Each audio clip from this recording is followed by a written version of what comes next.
to stop. I got a lot of good stuff. America has a sin problem, not a skin problem. Go on, keep on going, Paul. Keep on going.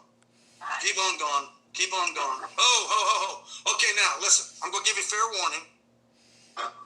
That's profanity in it, okay? This has profanity in it. It's had 10,387,000 views in about a week. Okay?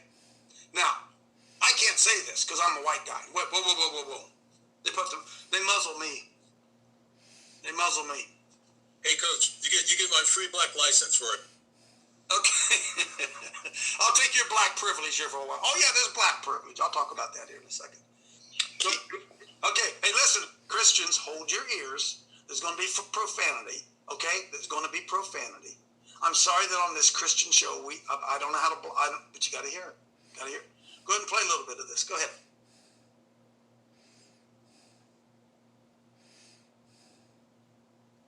Can't hear it on my end.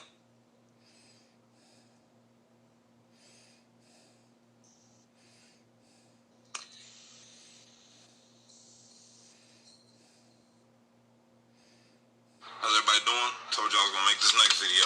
This is my last one for today. But it's a part of the same topic, you feel me? And it's a topic that needs to be discussed. It's not discussed enough. And I notice people do try to say it, but because they're not black, it doesn't get talked about. And if a person that's not black talks about it, y'all tear them apart. You feel me?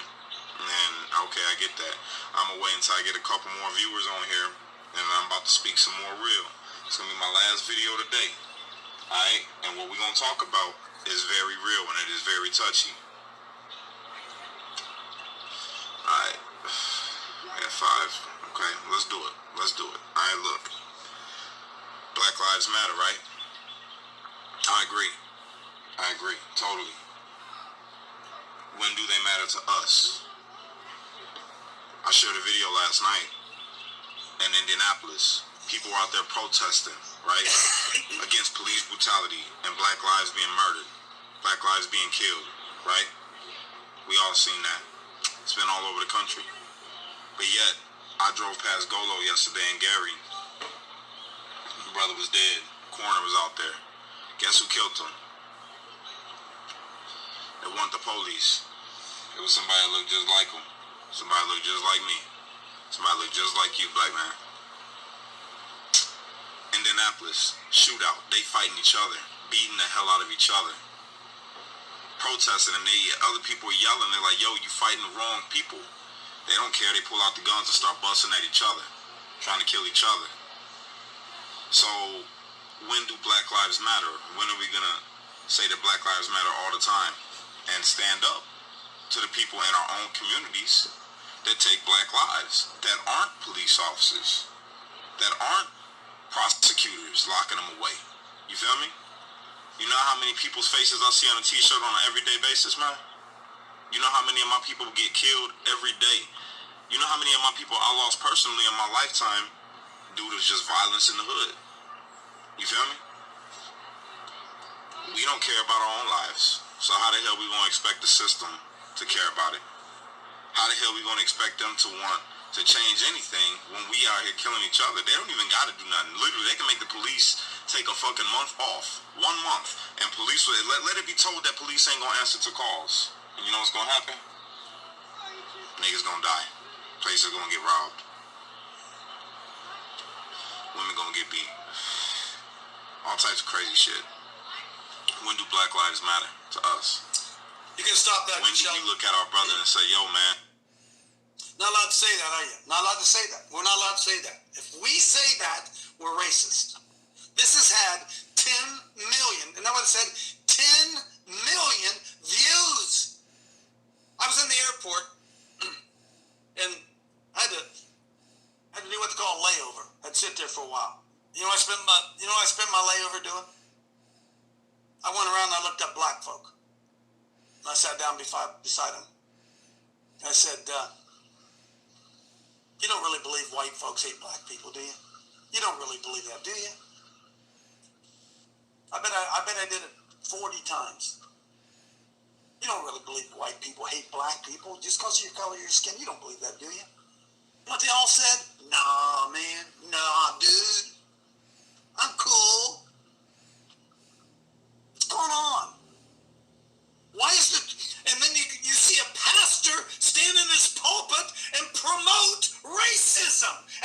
real and it exists. I'm just done. They're killing their own babies.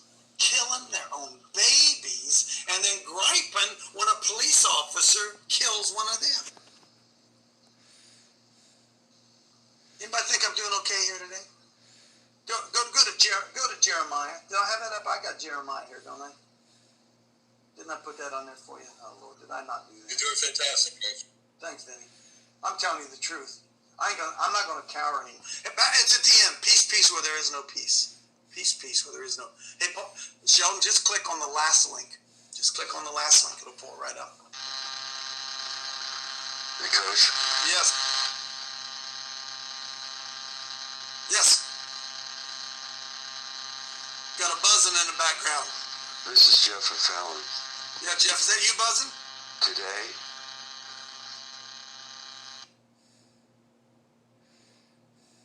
O ye children of Benjamin, gather yourselves to flee out of the midst of Jerusalem and blow the trumpet to Tekoa and set up a sign of fire in Beth-Horon, for evil appeareth out of the north in great destruction, and I have likened the daughter of Zion to a comely and delicate woman. The United States, I'm talking about daughter of Zion. Christian people. The shepherds with their flocks shall come unto her, and they shall pitch their tents around America, and they shall food everyone in his place. Just scroll down, Sheldon, please. Prepare you war against her. Talking to the enemy. You prepare your war against God's people. Arise and let us go up at noon. But woe unto us, for the day goeth away, for the shadows of evening are stretched out. So it's going to get dark here soon, boys. Arise and let us go out by night. Let us destroy her palaces. For thus hath the Lord of hosts said, hew down trees, break in windows, destroy property. This is a city to be visited. She is wholly oppressed in the midst of her. As a fountain casteth out water, so she casteth out her wickedness. Violence and spoil is heard in her. Before me continually is grief and wounds. Folks, this is Christian America he's talking about here. So no, not, Coach. He's talking about Israel. Okay. Be thou instructed, O Jerusalem, lest my soul depart from you, lest I make thee desolate, a land not inhabited.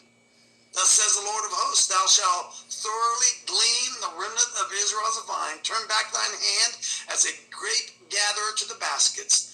To whom shall I speak and give warning that they may hear? Hang on a minute. Hang on. Behold, their ear is uncircumcised, and they cannot, scroll down please, and they cannot hear.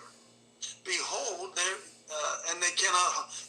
ear is uncircumcised, they cannot hearken. Behold, the word of the Lord is unto them a reproach, have no delight in it. Therefore, says the Lord, I'm ticked. I'm full of fury. I'm weary with holding it in. I will pour it out upon the children abroad, upon the assembly of young men together. For even the husband with the wife shall be taken, the aged with him that is full of days. And their houses shall be turned unto others, with their fields and their wives together. For I will stretch out my hand upon the inhabitants of America, says the Lord. From the least of them, even unto the greatest of them, even everyone is given to covetousness, and I talked about that the other day. And from the prophet, even unto the priest, everyone tells lies from the pulpit. Every one of them. If George Floyd was white, he'd still be alive. We all know that. That's a lie. How about this one? They have healed also the hurt of my daughter, of my people, slightly. In other words, they've treated it as if it wasn't important. They have healed the wounds of my people as if they were not serious. Saying peace, peace. There ain't no peace. Were they ashamed when they committed this abomination, when they started killing all those babies? Were they ashamed? No, they weren't ashamed. They couldn't even blush. Therefore they shall fall among them that fall. And at that time that I visit them, they shall be cast down, saith the Lord. We all know if George Floyd would be white, he'd still be alive. Come on in, Jeff.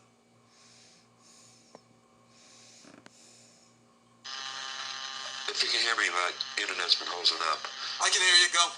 We have right here at Bolita, Nevada, in a rural town, 63 miles from Sparks Arena. They're coming here to be here about 4 o'clock this afternoon. And they were here yesterday. And I preached, and I defeated them with the power of the Holy Spirit. But I tell you, I'm going to experience it. And it's an organization from Reno Sparks chapter. And this town is going to get fired up, and they're carrying their guns, and I'm not going to let them be vile to our city. God bless you, Jeff. That's all I got to say. Folks, listen. How much time do I got? Go 6 minutes. Being saved and being Christian are not the same thing. We'll say that again. Being saved, whatever that means, and being a Christian, whatever that means, are not the same thing. They're not the same thing, my friends. And that we understand that it's only the truth that makes us free. If we believe that it's only the truth that makes us free, why do we perpetuate lies? Why do we go silent against lies? Why do we not speak up and speak the truth? Why do we not do that? Why do we not say to Black America, hey fellas, if you married the mother of your children, a lot of these problems would go away if you would just get married. A lot of these, why won't we say that?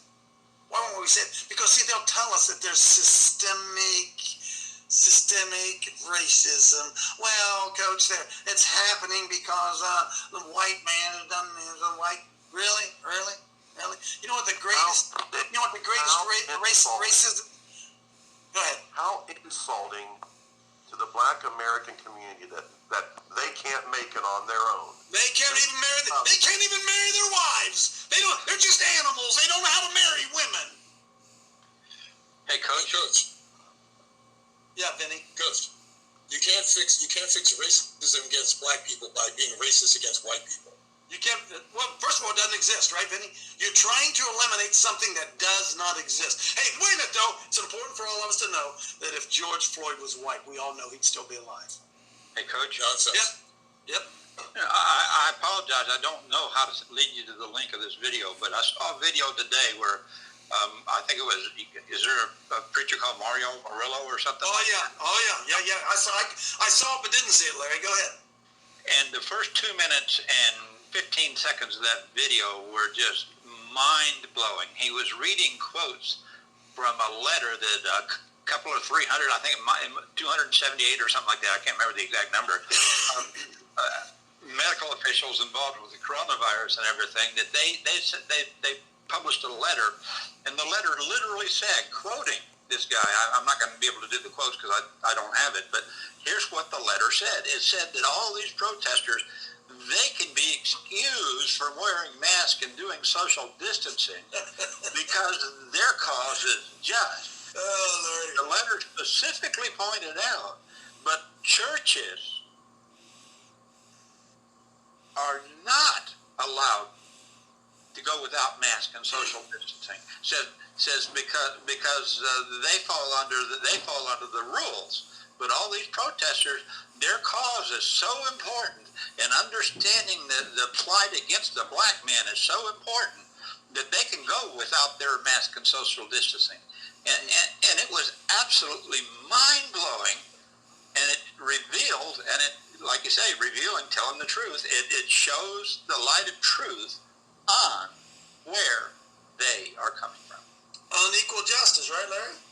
Unequal justice. The Lord saw it. Justice has fallen, truth has fallen in the street, and you can't get up. Why is it significant that the Lord said truth has fallen in the street? Because in the street is where the debate takes place. In the street, not in the church. Truth has fallen in the church, but it's impacting the street. Truth has fallen in the street. It can't get up. Why? Because we have been trained to be politically correct and go along with all the stinking lies that the God-hating leftist, communist, demonic freaks are shoving down our throat. We are too concerned with being nice and being truthful. Hey, listen, it doesn't say you will be nice and you shall be set free. It says you shall know the truth and you shall be set free. The truth sounds like hate. Come on in, whoever it was. I'm sorry. I do have to say, I did find one really, really good reason for wearing a mask. I had to wear a mask to go into the store to get my eyes tested for my new glasses the other day. And by the time I got to the seat where I'm picking out the frames and everything, I said, hey, gee, this wearing a mask thing is really cool. I said,